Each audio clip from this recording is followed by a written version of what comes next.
So first we're going to do a little bit of context. So if you remember last week, we saw how on Monday night there's the meal in Bethany, and Mary anoints Jesus, and at that point we hear about Judas objecting. So Judas Iscariot, Simon's son, one of his disciples who betrayed him, said, "Why wasn't the ointment sold?" Remember the story, we did this the other week. He said it not because he cared for the poor, because he was a thief, and having the money box used to steal what was put into it. And yeah, Jesus says, "Leave her alone. She's done it for the day of my burial. For you have always have the poor with me. We don't always have me." Now, to give that a slightly broader context, there are several verses which we saw in the last week, which kind of blend over the Monday to the Tuesday. They're not really kind of locked in totally chronologically. So Matthew telling us that then the chief priests and the scribes and the elders of the people were gathered together in the court of the high priest, who's called Caiaphas. So that house perhaps we were looking at, the court of the high priest, it may well be there. It could be in the temple itself, but there is some evidence that actually the Romans were trying to stop the Sanhedrin meeting. They would never have been able to do it fully and successfully, but it may well have been that it actually the Sanhedrin is kind of now convening itself a little bit more invisibly within the house of Caiaphas. Otherwise, there is a room underneath the temple that the priests could convene it in. So they take counsel together because they're going to take Jesus by deceit and to kill him. So we read that. So that's probably happening some point on Monday or Tuesday, that plan is being hatched. So we know Judas has already kind of started. We're starting to see something in the narrative. He's worrying. He's more interested in the money at this point, and not really approving in one sense as he looks at the way Jesus is conducting his ministry. And so he's perhaps excusing himself for what's going on in his heart. And so again, while we may not be totally precise, some point between Monday night and therefore on the Wednesday morning, on to Tuesday, of course, remember there was all that tag teaming going on. The Pharisees, the Sadducees, the Herodians, they're all coming in and arguing with Jesus in the temple, which makes a good opportunity for Judas to start to kind of realise that actually there's a fair degree of antipathy towards Jesus, who he's been following. Maybe flags to him the ways in which he can kind of reach out to see if he might change his position. And that's where we read Luke 22, which follows after. This would therefore look more like the Wednesday morning, but as I've touched on before, it's not quite as precise like that in the Gospel writers. But Luke 22 is after Luke 21. Obviously, Luke 21 has covered some of the events of Tuesday. So that's why I think maybe it's talking about Wednesday morning, or it may be that he's fully completed his tasks on the Tuesday itself. So Tuesday or Wednesday, and here we say, so Satan's entered in. He's numbered the 12. He went away and he talked with the chief priests and captains. And I suspect that little phrase "captains" there is making a reference to the temple guard, the captains of the temple guard. Remember when we were looking at the markets of Annas, the bazaars of Annas, and it talked about how that there were members of the priestly family who make up the temple guard, who beat the pilgrims up with sticks if they start complaining about the money changing that's going on. And that guard used to kind of rotate. I think there were 23 people on duty at any one time. They'd stay there for a month or so, and then the shifts rotated. But they were all reasonably kind of close-in senior priests. It's a bit like kind of the political patronage. There was money to be made in being involved with the temple. It was a good position. But they are, of course, some of those who've been watching Jesus from a distance. So it's interesting that Luke tells us that he's talked with the chief priests and the captains. It's probably in the opposite order.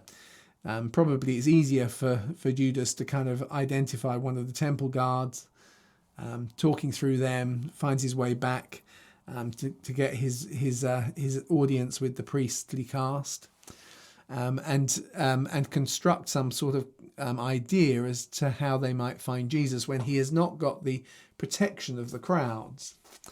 Because we've noticed ever since Jesus has been coming in, the crowds have been coming with him. So it's not a trivial issue. It's a real thing that needs to be thought about. So it's probably around Tuesday afternoon to Wednesday morning, as I say, we read in Matthew 24 about the apocalyptic sermon. And then in Matthew 25, we have some assorted sermons. So they may be been Thursday afternoon, or they may be Wednesday morning. And it would make sense if on the Tuesday night, Jesus has actually stayed on the Mount of Olives, and he's been kind of talking with the festival goers through the night. That makes sense of the fact that there's a reference to him staying on the Mount of Olives in Luke's Gospel. So Jesus is kind of staying there, and he goes in to teach in a more low-key way on the Wednesday morning. So he spends the night, comes in to quickly in a low-key way on Wednesday morning. Maybe he goes right into the temple, maybe he stays just outside. But his opponents are basically now laying low, which is part of the reason why there's not a huge amount in the Gospels that explicitly seem to happen on the Wednesday. So it's Wednesday, as I say, it's the by the Galilean calendar, it's now the 14th day of Nisan, or Abib, as it used to be called in the old days, which is the day in which you sacrifice the Passover lamb, and then you eat it in the evening. Whereas in the official temple calendar, it's only the 12th day of Nisan, so they're not yet into the kind of Passover mode. But there is a reference in the Talmuds about Galileans who are drunk on the day of Passover because they've already celebrated their Passover. So there's another little bit of evidence for this kind of idea of the two calendars kind of working at the same time. It makes pragmatic sense as well, because you've got to sacrifice an awful lot of Passover lambs. If you can do it over a couple of days, it's easier than if it all happens on one day. So we read in Matthew, so now on the first day of unleavened bread, when they sacrificed the Passover, his disciples came to Jesus asking, "Where do you want us to go to prepare that you can eat the Passover?" So Jesus sent two of his disciples, Peter and John, and said, "Behold, go into the city." So here we are. I'm just going to put myself back on. So I'm now hiding the corner. But if you've downloaded the text that goes with this, then obviously you can read it there. Just I always think it's more interesting to see somebody's face than just words. So I've now got to think. I always used to think I've got a kind of face for radio. That's the phrase, I think. So at least I smile. So yeah. So anyway, Matthew then says, so when you've entered the city, there you're going to meet a certain person. Actually, hang on. I thought I had a little graphic to happen there. Carrying a pitcher of water. A man carrying a pitcher of water will meet you. So follow him to the house. When he enters, and wherever he enters it, tell the master of the house, the teacher says to you, "My time's at hand. I will keep the Passover at your house with my disciples. Where is the guest room? Where may I eat the Passover with my disciples?" And he will himself show you a large upper room furnished and ready. Make preparations, get ready for us there. I quite like passages like this, because you notice there's three colours involved, and actually there's four colours here. The black means that those words appear in more than one gospel. Green words appear in Luke, purple words in Mark, blue words in Mark, purple in Matthew. But they kind of blend together. It might be a little bit long-winded, but they're all saying, can you see how they're all saying a very consistent thing? So the Gospels are fitting together quite nicely. So here we go. So Jesus sends Peter and John into Jerusalem to prepare the Passover meal. So there they are. They seem to be looking for an Essene man. So I've got some righteous-looking Essenes down in the corner. Do you remember in the first week we saw the references to the Essenes, which probably their name, or possibly at least, their name is based on the Aramaic form of the word for righteous, Hasin or Hasid. So we've got them there, and they have a whole quadrant, as we saw in Jerusalem. Now, why do I say they're probably looking for an Essene man? Well, part of the reason is because not all Essenes, but a large number of Essenes were celibate, so they didn't get married. And because they didn't get married, they actually were quite deliberate in kind of blending and confusing the traditional gender roles. And so carrying a pitcher of water was normally a woman's task. It was the day-to-day, go out to the well, you get a jug load of water and bring it back. A men's task for carrying water was to carry a very heavy leather sack. And then you kept that inside, and the water there is not, of course, as fresh as what you pour out of a pitcher, but because it's heavier, that's what the man does. So normally it's men carry the leather sacks of water, and women grab daily pitchers, which is fresher. But in a context where people are living lives in community, this is often the way, and there are married couples there, but many men are celibates in that context, so they deliberately do both tasks.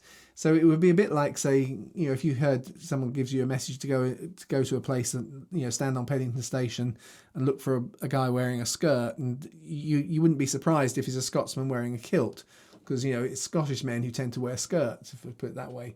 So as we read it here, the word pitcher, carrying a pitcher, is the important word. It's not that he's carrying water, because both sexes carry water, but he's carrying a pitcher, which is normally something that a woman would do, but probably because he's a scene, he's someone who's carrying the pitcher. The Essenes, the other thing that kind of matches this is that the Essenes had their own calendars we looked at in the first week. And their calendar was actually only 364 days long instead of 365 and a quarter, which is the reality. The traditional Jewish calendar, which is a lunar solar calendar, was more like 365.3 days. So the difference was the Essenes, as they celebrate their Passover, it's shifting year by year, and it's estimated, we can't be 100%, that around 33 AD, it's probably they're celebrating Passover sometime in September. So you can see there's a kind of a logic to this. You're going to look for someone who, by carrying water, is identifying themselves in the scene, which probably means you're going to go to the quadrant, the part of the city, which traditionally is actually where the Last Supper happens, but for other reasons, which is the Essene Quarter. And you're going to go and ask if they've got a room which nobody's using. That would be surprising, but not if that's not when you celebrate your Passover meal. So there's a kind of a loss of that sort of, if you like, circumstantial kind of evidence that kind of makes some sense. It all hangs together quite nicely. So we got Simon Peter going in. He leads a group. I put here, he led the group who works on Matthew's Gospel, and is Mark's muse. Now, the reason I'm putting that here is as we go on, the perspective of the Gospels writers starts to come into play. Because particularly when we get to the crucifixion and beyond, we find that the disciples are spread out. They're not all necessarily in one place. So actually being aware of the role that Simon Peter plays, he at the time when Matthew's Gospel is being generated, the apostles are all together, and when it talks in the book of Acts about the apostles, the apostles teaching. What it's talking about is they are consolidating the incidents from Jesus' life that they all have a perspective on, because they were all witnesses to it, and that's part of Peter's key role in those early days of the early church. So Peter is quite key in formulating that narrative, and of course what we're told is that the gospel is made from notes that Matthew's taken. He wrote them down. He's the one who wrote them down and then helped to disseminate.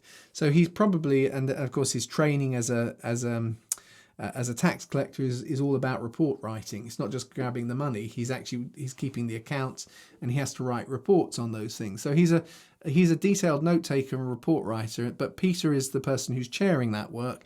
Matthew is the person who's producing the gospel. But then Peter goes to Rome with Mark, and Mark then is inspired to write his version of the gospel based on Peter's preaching in Rome. These are the stories that the early church tell us, as I said. So he stands it very much in Matthew's gospel and in Mark's gospel. He says that Jesus is right-hand man, first of the 12 who's going to see the resurrected Jesus. He gets martyred in Rome and for his belief in the resurrection, about 64. And he's about 64 AD. He's about 60 at that time. So he's probably around 30 at this stage. But also remember, Matthew's got his own perspective too, which is more in line with the other apostles. So when Matthew's gospel is being written, you've got this tension between what Peter sees in one location and what the other apostles have all seen. And Matthew's the writer of it, and he's seeing a slightly different perspective. So we'll tease that out more as we go through, but I just wanted to highlight it now. That the perspectives of the eyewitnesses make sense when you see them in their Gospels, as when we see where they end up. And of course, except of course John, whose perspective is also different. So Peter and John and Thomas end up in different places to the other apostles. So they're going to see things slightly differently. So just I did some. The last kind of course I did online was about the spread of the church, and I made reference to this, but I didn't actually have it on a slide, so I put it on the slide now. This is just kind of testimony from the early church. The Moratorian canon we've got copies from the 7th century, but it itself was supposedly written in the 2nd century. It goes back to then, and it's kind of maintains the tradition. The 4th gospel is that of John, one of the disciples. His fellow disciples and bishops have been urging him to write, and he said, "Fast with me for 3 days. What will be revealed to each of us, we'll tell it to the other." So we're going to put the gospel together from our memories. But that same night, Andrew has a vision and says, "No, actually, John should write it, and we'll endorse it." So they all review it, which kind of you find at the end of John's gospel, which is why it finishes this way. This is the disciple who testifies about these things, and he's written these things, and then it says, and then suddenly we. So it's been written by an individual, but we know this testimony is true as part of that endorsement. So those who are left, who are still eyewitnesses, have captured this final testimony in John's gospel. So there are many other things Jesus did, so we know that. So John is the beloved disciple, but he also might have been one of Jesus's cousins. We'll see that in a second. And he's going to write his gospel while he's in Jerusalem, and he writes his gospel while Jerusalem is still standing. And I always like to drop this one in because we're so used to hearing that the gospels were all written kind of way after the 70s and so on. But actually John's gospel, everybody agrees, is the last gospel written. And John's gospel, John 5 verse 2, refers to Jerusalem in the present tense. So stop and think what that means. It says there is in Jerusalem. It doesn't say there used to be in Jerusalem. And it's such a simple little phrase, but it's a huge, huge embarrassment if you believe the Gospels weren't written until after the temple is destroyed and Jerusalem is destroyed. Because the destruction of Jerusalem and the destruction of the temple is such a major event in Christian history that nobody writing a Gospel afterwards would make the mistake of referring to something that is in Jerusalem in the present tense. People brush over it because they say, it's just one sentence, but it's a huge, huge embarrassment. If you believe that the Gospels were written after the destruction of Jerusalem, then why is John referring to it? And not only that, it's an unusual feature, and he's kind of saying you can go and have a look at it if you like. There is in Jerusalem this pool that's got five walls around it, or 5 colonnades. And people for a lot of years couldn't work out what and how on earth you did that. We've now excavated so we can see what it looks like. So by saying it is in Jerusalem, he's saying you can go and have a look at it if you want. It's an unusual piece of architecture. It's got 5 colonnades, not just 4. You can go and see it because he's writing while Jerusalem is still there. So I bring those out because I want to kind of get across that actually it's only modern thinking that has made this gap between the Gospels being written and the early church development. So people really were close to the events is really what I'm driving at. And John, of course, is the only disciple who's actually there at the cross. And when he dies, he's never recanted or changed his perspective on what he's seen. But I mentioned about he might even be related to Jesus because I put that little lady, Salome, who we met the first week.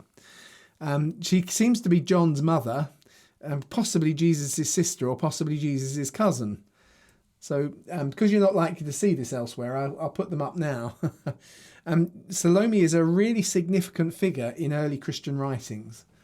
She actually appears loads, like Mary Magdalene does. She appears an awful lot. She's actually listed by the Greek philosopher Celsus, who's around 160 AD, so 2nd century, as being one of the leaders of multiple Christian sects. So actually we can read that here. It's quoted by Origen, who's responding to him. So the copy we have of Celsus's writing is found in Origen. And Celsus writes this, and he's a critic of the Christian church, so he's not trying to support it. And that makes it a very valuable source when you're finding information out from your critics. He said, I could also mention all of those who call themselves Simonians after Simon. So after Simon, he's talking about different Christian factions that happened there in the 2nd century. There are some who following Simon. Remember, we get a hint of that in Paul. You follow Peter, I follow Paul. So here we're remembering Peter by his original name, his Aramaic name, his Hebrew name, Simon. And those who name themselves Hellenians after Helen, his consort. So do you remember it says that Peter used to travel with his wife? So Helen is by the looks of it, if we take his testimony, if we take Celsus's as being correct, and there's no real reason to assume he's making this up because he's complaining about it. So there are some people who identify with Simon, and some now with Simon's wife Helen. Now Simon, of course, is executed in Rome, but presumably after that, therefore, his wife Helen, who's travelled with him, has a significant role. So some who have got converted in the church through her perhaps relate back to her rather than to Simon. You kind of get the picture. Then he goes on, and there are Christian sects named after Marcelina, I don't know who that is, and Hypercratian Christians who trace themselves back to Salome, and some who follow Mariamne, which is just a corruption of the name Mary. As I think we saw that earlier weeks. The Hebrew name Miriam becomes in Latin becomes either Mariamne or Mary. Both of them come from the same source. And others who follow Martha. So here we're putting Mary and Martha, and no mention of Mary Magdalene if she's separate. So another reason for seeing them together. And still others who call themselves Marcionites after their leader Marcion. Marcion, some of you might recognise that name. He's a famous kind of Christian heretic. And although I often think it's an unfair phrase, it was a time of bit of turmoil, and he was trying to push the church to address certain issues. And while we wouldn't necessarily agree with his approach now, he kind of butchered up Luke's gospel to make it fit the way he wanted to see it. It actually caused the coming together of the Christian canon. So it caused the coming together of the New Testament as we know it. So these were all significant characters, and here we have Salome right in the middle, who has a specially named branch of Christians who are following her. So actually she appears in several early Christian texts, and they all refer to her as being a disciple of Jesus. So the Nag Hammadi Gospel of Thomas, which again has a reputation as being Gnostic, but it's not really Gnostic. It's not actually that. It's not really that. There's nothing particularly kind of stunning about it. It's not. It just is made up of about 140 kind of sentences or so. I think it is. It's a shortish thing. It could be as early as the 1st century, so it is quite old. And it doesn't really contradict anything in the Bible. But anyway, in there, Salome and Mary are both, presumably that Mary is Mary Magdalene, are both referred to as Jesus' disciples. And then there's a gospel, another apocryphal one from the 2nd century called the Gospel of the Egyptians. It talks about her being a disciple of Jesus. But then slightly more controversially, there was a document that I've got an image of it here. It's now been lost. It was found and then it was lost, and so people are a bit suspicious of it, not surprisingly. The Marsaba letter, but it also mentions Salome, and it fills in a kind of what they refer to as a lacuna. It's in the Greek text. It looks like there's something missing. So in Mark's Gospel, we read, they came to Jericho, written in white, and then we jump to the next white bit, and as they went out from Jericho. So it's a bit odd. They came to Jericho, and then they went out of Jericho. And in the Marsaba letter, there's a kind of a sentence in between, so which refers to the sister of the young man whom Jesus loved was there with his mother and Salome, but Jesus didn't receive them. But this passage here in Jericho is just as Jesus is heading down towards Jerusalem, and all of these characters suddenly turn up in Jerusalem. So you look at these, look at what's going on here. The his mother reference there, it could be Jesus' mother, or it could be the young man's mother. We can't really tell. So is the young man whom Jesus loved the same as the beloved disciple who write John's Gospels? So, because if he's the writer of the Gospels, who calls himself regularly the disciple who Jesus loved, and he seems to be John, if it's his mother, then that would be a different person from Salome, if you see it that way. Or if it was Jesus' mother he's referring to, Salome seems to be travelling with Jesus' mother, or in relationship with him. It may be just because Salome is quite a common name, so we kind of find it various places.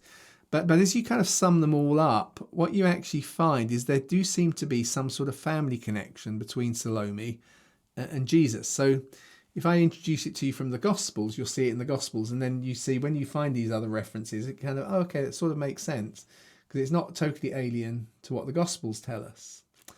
So the simplest reading of the lists of the women who are there at the crucifixion would make Salome Jesus' aunt on his mother and his mother's sister, i.e.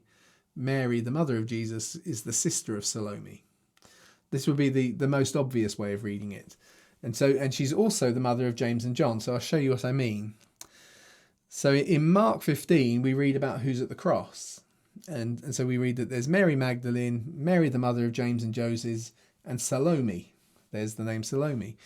In Matthew's account, we read that Mary Magdalene's there, same as the first one. Mary the mother of James and Joseph, that's just a different way of transliterating their name into Greek. So same person, Mary the mother of the two, and the mother of the sons of Zebedee. Now, it's possible that Salome and the mother of the sons of Zebedee are separate people, but it kind of, you think, okay, they're in the third position. Probably they're the same person. Salome and the mother of the sons of Zebedee, James and John, in other words. In John's Gospel, we read that Mary Magdalene is there. Mary, the wife of Clopas. Well, we've got another Mary again there. So we've heard about Mary, the mother of James and Joseph, or James and Joseph. It's probably the same person as Mary, the wife of Clopas. Then it says his mother's sister. Okay. Now that gives us a couple of possibilities. Hopefully everyone's following this. Because either that's a separate person, or John's only telling us about two people, but he's telling us that Mary, the wife of Clopas, is his mother's sister, because the word sister and sister-in-law are the same in Jewish and Greek thinking. So they wouldn't distinguish. And we know from the early church fathers that Clopas is Jesus' uncle. He's the brother of Joseph. So Joseph, the father of Jesus, his brother, has a brother called Clopas, who's married to a lady called Mary. And so it'd just be saying something that we're told by the early church fathers. And actually, therefore, that makes her Jesus' sister-in-law. But if it is actually he's mentioning three people, the third person would probably be the same person as Salome, who's also the mother of the sons of Zebedee. You see that? So it would suddenly make Salome look like Jesus' aunt. But you could read it as being Mary Magdalene, Mary the wife of Clopas, who is also his mother's sister or sister-in-law. So we can't be 100% conclusive, but there is this kind of consistent thing that comes through the traditions as you see all these references to her. That Salome very often does look like she's the mother of the apostles James and John, and therefore the wife of Zebedee. So we'll take that bit as fixed, if you like.